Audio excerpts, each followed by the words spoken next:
Lamentablemente acaba de entrar en vigor la Ley de Memoria Democrática. Y digo lamentablemente porque esta ley es detestable por dos grandes motivos. En primer lugar, por lo que hace, y en segundo lugar, por la intención que le lleva a hacer lo que hace.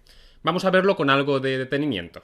En primer lugar, esta ley es detestable por lo que hace, que son fundamentalmente tres cosas. Primero, quiere contarnos el pasado, lo que pervierte totalmente tanto el derecho como la historia. Pervierte el derecho porque el derecho no debe encargarse de interpretar el pasado. El derecho debe encargarse de regular el presente, que no es poco.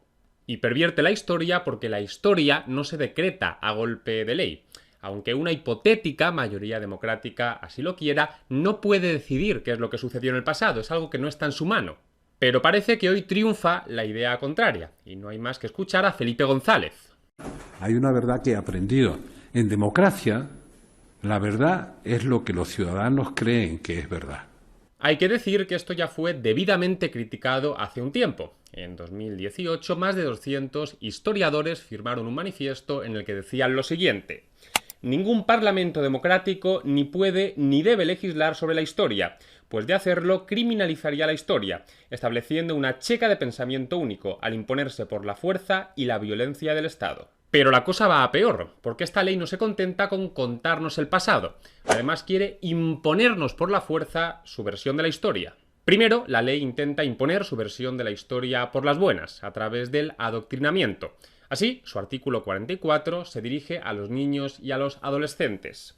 El sistema educativo español incluirá entre sus fines el conocimiento de la historia y de la memoria democrática española y la lucha por los valores y libertades democráticas, desarrollando en los libros de texto y materiales curriculares la represión que se produjo durante la guerra y la dictadura. El artículo 45 apunta a los universitarios y a los investigadores. La Administración General del Estado, en colaboración con las universidades, fomentará en todos los ámbitos académicos la formación, docencia e investigación en materia de memoria democrática. Y el artículo 48 ya se dirige a la población en general. La Administración General del Estado promoverá el conocimiento de la memoria democrática española mediante programas específicos de divulgación que incluirán el relato de las víctimas y específicamente la memoria de las mujeres. Queremos que se divulgue en general nuestra versión de la historia para que todos la oigan y todos la compren. Y por si el adoctrinamiento no funciona, la ley acto seguido intenta imponer su versión de la historia por las malas, a través de sanciones que puedan disuadir al disidente. Y os pongo un ejemplo. El artículo 62.1e de la ley contempla como una infracción lo siguiente: las convocatorias de actos, campañas de divulgación o publicidad que por cualquier medio de comunicación pública, en forma escrita o verbal, en sus elementos sonoros o en sus imágenes, inciten a la exaltación personal o colectiva de la sublevación militar, de la guerra o de la dictadura, de sus dirigentes, participantes en el sistema represivo o de las organizaciones que sustentaron al régimen dictatorial, cuando entrañe descrédito, menosprecio o humillación de las víctimas o de sus familiares. Esta es una infracción muy grave que, por tanto, podría ser sancionada con hasta 150.000 euros de multa, artículo 63. Y porque es una infracción muy grave, quien debe decidir si se impone una sanción es la Secretaría de Estado de Memoria Democrática, artículo 65. ¿Y sabéis quién está al frente de esta Secretaría de Estado? Fernando Martínez López, en su día militante del movimiento comunista andaluz, vinculado al PSOE desde 1987 y elegido por Pedro Sánchez para desempeñar este cargo. Así que, como comprenderéis, me da un poco de vértigo pensar que un órgano totalmente parcial pueda imponer multas de hasta 150.000 euros a quien exalte el franquismo, sabiendo, como sabemos, que en nuestro país se ha llegado a llamar franquista a Vox, al PP o a Ciudadanos. E incluso alguna desnortada llegó a llamar facha al almirante Cervera. Hoy en día cualquiera que discrepe con la izquierda puede ser llamado franquista sin ningún tipo de problema. ¿O me vais a decir que solamente se llama franquista a las personas que suscriben de forma total y absoluta el ideario del franquismo? Y todo esto otra vez pervierte absolutamente el derecho. No se está castigando a la gente por lo que hace, se está castigando a la gente por lo que piensa, siendo además el encargado de decidir si algo es o no es franquismo un órgano, como decía, totalmente parcial. Por tanto, nos alejamos del derecho sancionador de acto propio de sistemas garantistas para acercarnos al derecho sancionador de autor propio de sistemas dictatoriales. ¿No es paradójico que la ley de memoria democrática, pretendiendo oponerse a una dictadura, se comporte de forma dictatorial? Y aún falta el colofón final. La ley quiere contarnos el pasado, lo que está mal, la ley quiere incluso imponernos ese pasado, lo que está peor, pero es que además ese pasado que se nos vende como la verdad es mentira. Me seguiría oponiendo, por supuesto, pero tendría cierto pase que una ley nos contara y nos incluso impusiera una versión de la historia si esa versión de la historia fuera irrebatiblemente cierta. Pero es que no es el caso. La versión de la historia que nos ofrece la Ley de Memoria Democrática está plagada de lagunas. Una ley no tiene que meterse en este terreno, pero es que esta ley, metiéndose, lo hace mal. La Ley de Memoria Democrática mantiene fundamentalmente dos ideas históricas. Estos son los dos pilares sobre los que se asienta todo su relato. En primer lugar, se mantiene que la Segunda República fue idílica y pacífica.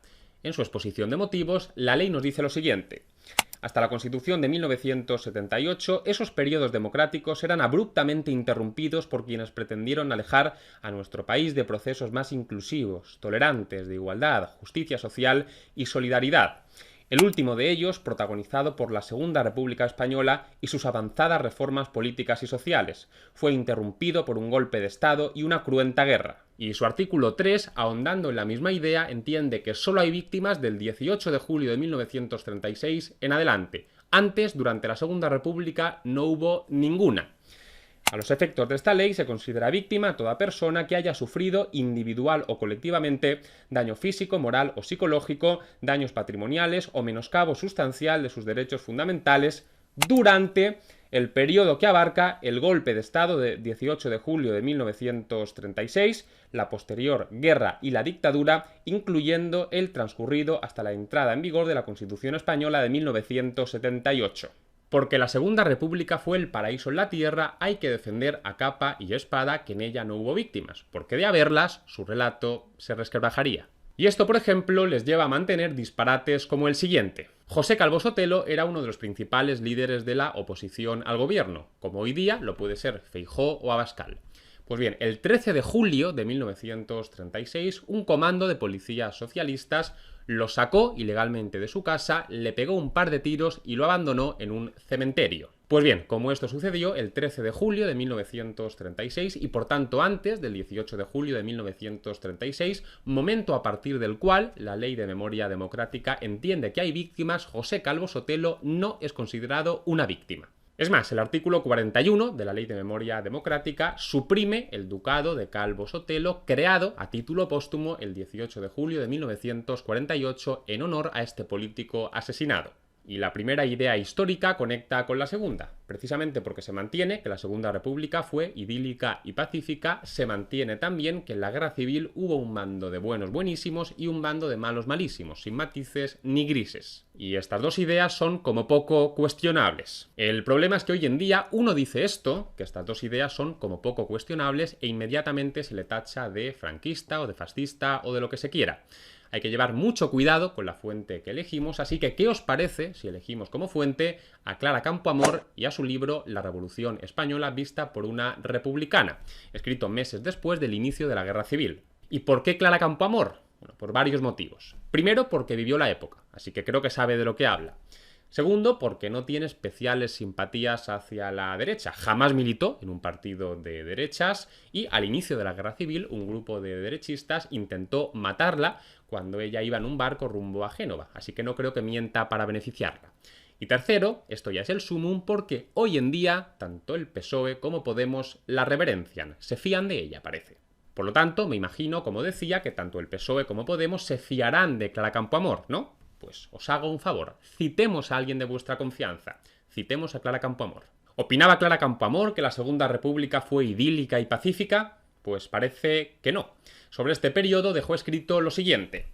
Al haberse impuesto definitivamente los métodos anarquistas, desde la mitad de mayo hasta el inicio de la Guerra Civil, Madrid vivió una situación caótica. Los obreros comían en los hoteles, restaurantes y cafés, negándose a pagar la cuenta y amenazando a los dueños cuando aquellos manifestaban su intención de reclamar la ayuda de la policía. Las mujeres de los trabajadores hacían sus compras en los ultramarinos sin pagarlas, por la buena razón de que las acompañaba un tiarrón que exhibía un elocuente revólver. Además, incluso en pleno día y hasta en el centro de la ciudad, los pequeños comercios eran saqueados y se llevaban el género amenazando con revólver a los comerciantes que protestaban. La guinda de ese encantador caos la constituían 5 o 6 bombas de dinamita que cada día los huelguistas colocaban en edificios en construcción para hacerlos saltar por los aires. Se ocuparon tierras, se propinaron palizas a los enemigos, se atacó a todos los adversarios, tildándolos de fascistas. Iglesias y edificios públicos eran incendiados. En las carreteras del sur eran detenidos los coches, como en los tiempos del bandolerismo, y se exigía a los viajeros una contribución en beneficio del Socorro Rojo Internacional. Con pueriles pretextos se organizaron matanzas de personas pertenecientes a la derecha. Así, el 5 de mayo se hizo correr el rumor de que señoras católicas y sacerdotes asesinaban niños regalándoles caramelos envenenados. Un ataque de locura colectiva se apoderó de los barrios populares y se incendiaron iglesias, se mataron sacerdotes y hasta vendedoras de caramelos en las calles. En el barrio de Cuatro Caminos fue horriblemente asesinada una joven francesa profesora de escuela. Una locura colectiva semejante se había apoderado de la chusma en 1830, cuando, con ocasión de una epidemia de cólera, la ralea acusó a los frailes de haber envenenado las fuentes públicas. Pero en aquel momento al menos había un dato cierto, que se veía caer muerta de golpe a gente, víctima de un mal cuyo origen se ignoraba, mientras que esta vez no se había señalado con certeza ningún caso de niño muerto. Estos hechos fueron denunciados en el Parlamento y he aquí la lista de actos violentos, tal y como se imprimió en el diario de sesiones, sin que el gobierno los negara. Hechos acaecidos en plena paz y bajo el ojo indiferente de la policía, entre el 16 de febrero y el 7 de mayo de 1936, es decir, a los 3 meses de gobierno del Frente Popular. Saqueo de establecimientos públicos o privados, domicilios particulares o iglesias, 178. Incendios de monumentos públicos, establecimientos públicos o privados e iglesias, 178. Atentados diversos contra personas, de los cuales 74 seguidos de muerte, 712. He aquí la situación en la que se encontraba España 3 meses después del triunfo del Frente Popular. Si el gobierno se mantuvo pasivo es porque no podía tomar medidas sin dislocar el Frente Popular. En cuanto a los partidos de derecha, un exceso de prudencia les llevó a silenciar a sus propios diputados. Sin embargo, el señor Calvo Sotelo denunció esos hechos ante las Cortes en un famoso discurso. Aquel acto le costaría la vida. Qué contundente, ¿no? Pero bueno, por lo menos Clara Campoamor sí pensaría que en la guerra civil hubo un bando de buenos buenísimos y otro bando de malos malísimos, ¿no? Pues no, tampoco dijo esto. En efecto, tal y como muestran con elocuencia las exhortaciones de los periódicos gubernamentales, en la retaguardia reinaba el terror desde el principio de la lucha. Patrullas de milicianos comenzaron a practicar detenciones en domicilios, o en la calle, o en cualquier lugar donde pensaran encontrar elementos enemigos. Los milicianos, al margen de toda legalidad, se erigían en jueces populares y hacían seguir aquellos arrestos de fusilamientos. Pronto se hizo corriente en retaguardia una frase trágica: se llevaba a alguien a dar un paseo. Pasear a todo sospechoso o todo enemigo personal se convirtió en el apasionado deporte de los milicianos de retaguardia. Al principio se persiguió a los elementos fascistas, luego la distinción se hizo borrosa, se detenía y se fusilaba a personas pertenecientes a la derecha, luego a sus simpatizantes, más tarde a los miembros del Partido Radical del señor Lerrouche, y luego, error trágico venganza de clase, se incluyó a personas de la izquierda republicana como el infeliz director de un colegio para muchachos, el señor Susaeta, hijo de un exdiputado radical socialista. Cuando se comprobaban aquellos errores, se echaba la culpa de los asesinatos a los fascistas y se continuaba. Un día del mes de agosto, la chusma se presentó gritando frente al hospital militar situado en Carabanchel, a las puertas de Madrid. Afirmando que se preparaba la evasión del general López Ochoa, se apoderó de su cuerpo que fue despedazado, siendo paseada la cabeza en el extremo de una pica. ¿Y sabéis por qué pensaba esto de verdad y no es mera propaganda? Pues porque ella misma huyó de Madrid por miedo a que la matasen. Dejé Madrid a principios de septiembre. La anarquía que reinaba en la capital ante la impotencia del gobierno y la absoluta falta de seguridad personal, incluso para los liberales, o quizás sobre todo para ellos, me impusieron esta prudente medida. Pero entonces Clara Campoamor no pensaba que un bando era de demócratas y otro bando era de fascistas. Pues no, no pensaba esto.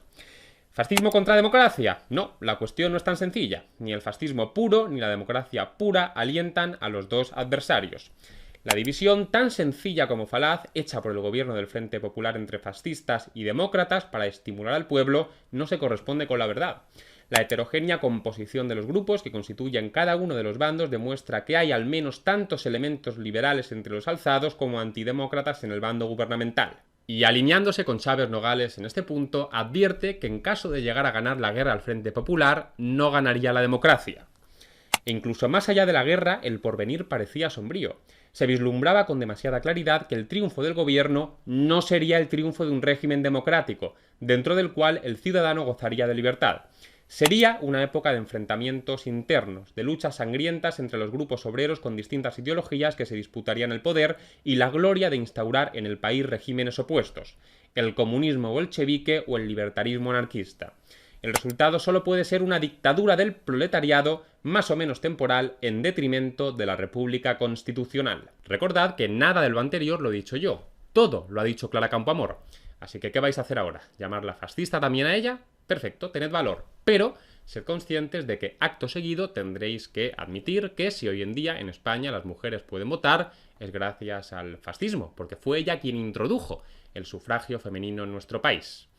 Me imagino que a muchos ahora mismo les estará explotando la cabeza. Y esta ley no solamente es falsa porque diga cosas que son mentira, como las que acabamos de ver, sino también porque omite cosas que son verdad. En su exposición de motivos, la Ley de Memoria Democrática se queja de que en 1936 triunfase un golpe militar contra una república legalmente constituida y por tanto legítima, aunque ya hay estudios documentados que tachan de fraudulentas esas elecciones de 1936. Pero sorprendentemente, o no tanto, la Ley de Memoria Democrática se olvida por completo de lo que sucedió en 1933 y 1934, y no lo menciona ni de pasada.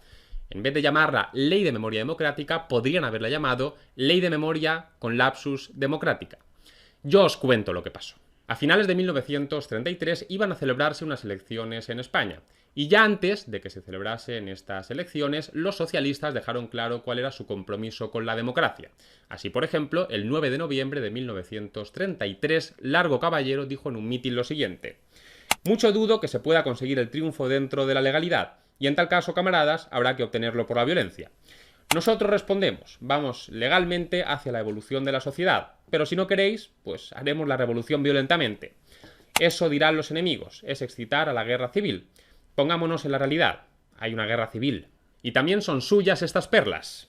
Si ganamos, venceremos y nos apoderaremos del poder. Si no ganamos, el hecho de que otros tengan más votos que nosotros nos impondrá echarnos a la calle para arrebatar ese poder. De ello será la culpa de que nos lancemos a la revolución sangrienta, pues nadie debe llevarnos la contraria». Pues bien, se celebraron esas elecciones y ganaron la derecha y el centro, siendo la CEDA de Gil Robles el partido más votado. Y a partir de aquí sucedió lo siguiente. En primer lugar, Manuel Azaña exigió que se anularan estas elecciones y que se celebrasen otras elecciones para que ganase la izquierda. Al respecto, el historiador Carlos Seco Serrano escribía en su artículo El mito azañista lo siguiente: «Azaña llevó su intransigencia a la hora de la verdad hasta negar prácticamente la democracia de la que él se creía máxima encarnación.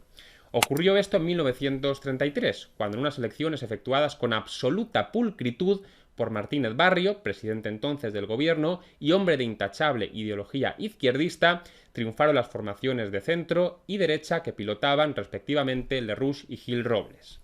La reacción de Azaña resulta inconcebible.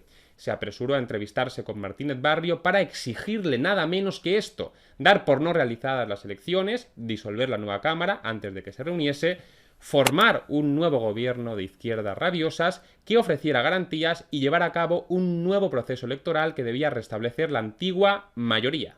Evidentemente a Manuel Azaña no se le hizo caso y estas elecciones no se anularon. Así sigue diciendo el mismo autor que Martínez Barrio se negó, con determinación que ciertamente honra su propia lealtad democrática, y también se negó a análogas incitaciones el presidente de la República, Alcalá Zamora. Gil Robles, aun sabiendo que su partido había sido el más votado, entendió que lo más prudente, dada la enorme polarización política y social que ya existía en España en ese momento, era que no gobernase la derecha, sino el centro. Y por eso aceptó no ser el presidente del gobierno y también que no hubiera ningún ministro de la CEDA en el gobierno, casi nada. El partido que había ganado las elecciones no iba a tener presencia en el gobierno. Y así nos lo recuerda él mismo en sus memorias No fue posible la paz. En aquel momento dijo que nosotros hemos hablado de robustecer una política de centro para evitar los saltos bruscos continuos, que son perjudiciales. Según mi criterio, no es el momento oportuno para actuar en el poder. Y también dijo que entendemos, no obstante, que no es el momento oportuno para que gobiernen las derechas porque no queremos oscilaciones demasiado bruscas en movimientos pendulares. Meses después, Gil Robles se hartó de los constantes intentos de los socialistas, de los separatistas catalanes y de los separatistas vascos de desestabilizar al gobierno y precisamente por eso exigió no ser él el presidente del gobierno, pero sí, al menos, que hubiera dentro del gobierno 3 ministros de la CEDA. El partido que había ganado las elecciones mendigando por lo menos 3 ministerios. Esto escribió. La situación, sin embargo, resultaba insostenible. Era preciso modificar mis planes y disponerme a participar en el gobierno, aun convencido de las graves consecuencias de este paso. Más tarde o más temprano, habíamos de enfrentarnos con un golpe revolucionario cuyo significado y alcance no disimulaba el socialista, en su número de 28 de septiembre. Abolimos el régimen monárquico y ahora vamos a abolir el régimen de propiedad privada. Siempre sería preferible hacerle frente desde el poder antes de que el adversario se hallara más preparado. Y precisamente por eso nos cuenta que el presidente de la República, Alcalá Zamora, resignado pero no conforme con nuestra entrada en el gobierno, deseaba limitar la participación de la CEDA si fuera posible a una sola cartera. Nunca había pensado yo plantear como problema previo el de la proporcionalidad en la composición del nuevo gabinete, pero se me impuso entonces el deber de mostrarme irreductible en la exigencia, por lo menos de 3 puestos en el gobierno. Y así fue, terminaron entrando 3 ministros de la CEDA en el gobierno, lo cual parece lógico, al fin y al cabo que el partido que ha ganado las elecciones tenga por lo menos cierta presencia en el gobierno, pues tiene su sentido, ¿no? Pues no para aquella izquierda. La entrada de estos 3 ministros de la CEDA en el gobierno fue interpretada interesadamente como una amenaza fascista, y digo que fue interpretada interesadamente como una amenaza fascista porque sabían perfectamente que la CEDA no era fascista, y aprovechando esto, los socialistas promovieron una insurrección para derrocar a este gobierno e instalarse ellos en el poder. Por ejemplo, la izquierda republicana emitió esta nota nada más saberse que habían entrado 3 ministros de la CEDA, el partido que había ganado las elecciones, en el gobierno. Izquierda Republicana declara que el hecho monstruoso de entregar el gobierno de la República a sus enemigos es una traición, rompe toda solidaridad con las actuales instituciones del régimen y afirma su decisión de acudir a todos los medios en defensa de la República. Y esta insurrección no fue algo de poca monta. De hecho, hay quien lo ha interpretado como el primer enfrentamiento de la guerra civil. Las instrucciones del Comité Revolucionario para la insurrección de octubre señalaban que nadie espere triunfar en un día en un movimiento que tiene todos los caracteres de una guerra civil. Y también Gerard Brennan, en su libro El laberinto español, indicaba que el alzamiento de Asturias puede ser considerado como la primera batalla de la guerra civil. Entonces, vamos a ver, ¿por qué si se critica en la Ley de Memoria Democrática la sublevación de la derecha cuando la izquierda ganó las elecciones de 1936, supuestamente, ni se menciona la sublevación de la izquierda cuando la derecha y el centro ganaron las elecciones de 1933? ¿A qué se debe este doble rasero? ¿Por qué se nos cuenta una cosa y se nos oculta la otra? Decía al principio del vídeo que esta ley me parece detestable por 2 motivos. Primero, por lo que hace, y segundo, por la intención que le lleva a hacer lo que hace. Me centro ahora, visto el primero, en este segundo motivo. Cuando alguien con buenas intenciones hace algo malo, pues puede merecer cierta compasión. Si un amigo, queriendo alegrarnos, nos prepara una sorpresa que al final nos disgusta, pues no creo que merezca ser repudiado. Ojo, las buenas intenciones no convierten las malas obras en buenas, pero en algunos casos, y atendiendo a las circunstancias del caso, sí que les pueden restar cierta gravedad. Pero es que tampoco este es el caso. La Ley de Memoria Democrática se ha hecho con mala intención, sus fines son abyectos. Esta ley, por mucho que así lo diga, no pretende contarnos la verdad. Dice tantas cosas que son falsas y omite tantas cosas que son verdad que es imposible que este sea su objetivo. Esta ley, por mucho que así lo diga, tampoco pretende reconciliarnos. Todo lo tergiversa a favor de un bando y solo se preocupa por un bando. Luego también es imposible que este sea su propósito. Esta ley en realidad es un mero instrumento electoral. Con ella se pretende desviar la atención de ciertas cosas que se están haciendo mal, centrar la atención en este tema e intentar conseguir votos, aunque para ello se tenga que mentir y aunque para ello se tenga que recurrir a un revanchismo absurdo que enfrente a los españoles del presente, que es lo más grave de todo. Solo os pido que comparéis. En 1956, el Partido Comunista, en su declaración por la reconciliación nacional, por una solución democrática y pacífica del problema español, dijo esto: crece en España una nueva generación que no vivió la guerra civil, que no comparte los odios y las pasiones de quienes en ella participamos. Y no podemos, sin incurrir en tremenda responsabilidad ante España y ante el futuro, hacer pesar sobre esta generación las consecuencias de hechos en los que no tomó parte. Y en 2022, casi 90 años después de que estallase la guerra civil, el PSOE y Podemos nos dicen esto en su Ley de Memoria Democrática. La historia no puede construirse desde el olvido y el silenciamiento de los vencidos. La ciudadanía tiene actualmente el derecho inalienable al conocimiento de la verdad histórica sobre el proceso de violencia y terror impuesto por el régimen franquista, así como sobre los valores y los actos de resistencia democrática que llevaron a cabo quienes cayeron víctimas de su represión. Igualito. En definitiva, el gobierno no sabe resolver los problemas del presente, por eso acude al pasado, y al hacerlo de forma torpe y sectaria enemista a la población española, y al hacerlo empeora los ya de por sí graves problemas del presente y de paso estropea también el futuro. Quien haya leído un poco de historia sabe perfectamente que enemistar, enfrentar, separar, polarizar a dos segmentos de la sociedad es jugar con fuego. Y el problema es que si esto les sale mal, nos terminaremos quemando todos. Así que llamarles irresponsables se queda corto. Y hasta aquí el vídeo de hoy. Largo, pero creo que la complejidad del tema así lo exigía. Dicho esto, hago varias precisiones. En primer lugar, quienes sigáis este canal ya sabréis que hace unos años, no sé ni cuántos, ya subí un vídeo relacionado con este tema.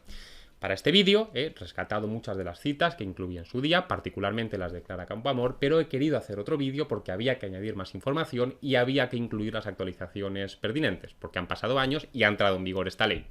En segundo lugar, os quiero animar también a que veáis una serie de vídeos sobre la Segunda República que están colgados en el canal de YouTube de Fortunata y Jacinta porque me han servido muchísimo para preparar este vídeo.